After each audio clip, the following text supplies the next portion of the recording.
What is up, everybody, and welcome back to the channel. And today we are finally going to be talking about King Spawn issue 14, and we are now beginning what I'm going to be considering the week of Spawn, where I will be trying to review all the issues I haven't yet from like King Spawn to Gunslinger, all the ones that I haven't reviewed on the channel just yet because I've been behind. And we're going to be doing that all week, along with, you know, obviously my comic book pickups and maybe some extras and all that. Maybe some other reviews. We'll see. Anyways, let's start this. Now, this issue is particularly interesting, simply because we're inside Spawn's mind for the most part. We have a clown that has gone back. He was reverted to his old clown form. Because as you know, he's split from the Violator, and then he's like super buff now and all that stuff. Parting my breathing hard. Lord, seems to me my asthma's acting up today.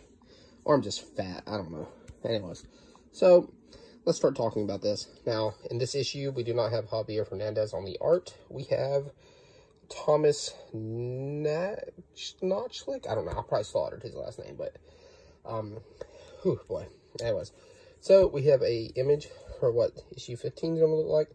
Mine does not look like that, I don't think. I think I got the other cover. So here we go.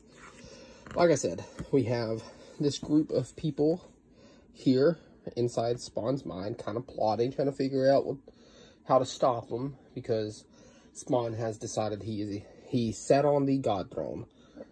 And so now he's decided to sit on Hell's Throne, bring back Wanda, and pretty much cause everybody else into, like, slavery or burn them, apparently. That's what they think is going to happen. Anyway, so, as you can see, he's showing off, like, his powers and stuff. He's able to see people, like, I guess, from, like, their dreams. And he's watching Terry right now. And Terry's scared of everything right now because of Spawn. He thinks this hooker, literally, I'm not making that up. It says it in the book. She's a hooker, and he thinks that she is probably a demon from Spawn in a skin suit. So he starts, you know, pulling out the old Danny DeVito and says, anyways, I started blasting. So there he is. Now see, that's what he's picturing now. He doesn't see them. So we follow that up, and this is what they think is going to happen. So Spawn's going to burn everything, including all the other, like the Scorched, all of them, just because of the power going to his head, because of him becoming king. So we have Raven Spawn, who appears, trying to, you know, give him the heads up, trying to help them. He even helps them escape because Spawn finally realizes once Raven Spawn comes in, their plan for infiltration, like inside of Spawn's mind, is over. Spawn has now noticed. So Raven helps everybody escape, and we see right here, Raven Spawn is like, you know, I don't, you know, he's trying to figure out what they're, like, how they can stop him. Who's the real king behind this, is what he's trying to say. Like Spawn, you know, he's told Spawn that he's not King Spawn, he's the king's pawn. Now, who's the real king is the question. Obviously, they're saying that he thinks that Clown here wants to actually sit on the, Hell's Throne and take over.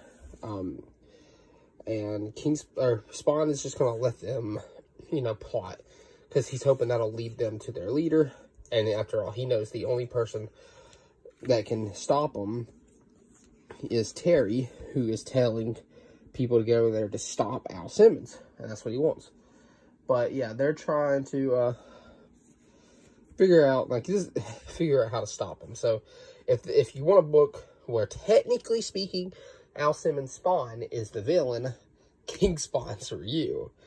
Obviously, we don't know entirely sure if Spawn's the villain or if he's just pretty much using everybody to get his means. But I don't think he can realistically bring back Wanda without making a huge sacrifice. Now, obviously, I have not read issue 15. I have it. It's here. I haven't read it yet. I've caught up to everything but King Spawn. It's the last book I need to read. Well, outside of House of Slaughter, but we'll get to that eventually someday. But yeah, that's the book. It's good. The artwork's really good. I will always sit there and tell you that Javier Fernandez, when he comes back in the next issue, Javier Fernandez is my favorite, like, current Spawn artist. I know a lot of people is going to be like Brett Booth, but I really enjoy. So far, though, King Spawn, you know, I stand by the fact that it's my favorite ongoing comic, but the mainline Spawn title, the last couple issues have been straight fire, but we'll get to that eventually. But this is going to start off, well, like I said, what I'm talking about is the week of Spawn. Anyways, guys, so here's the thing, right? I've started streaming on Twitch again. I streamed earlier. I plan to stream tomorrow from 6 to 8. If you want to watch me play some Final Fantasy 14, I recommend you go over there and follow me. It would be huge. I would appreciate it greatly.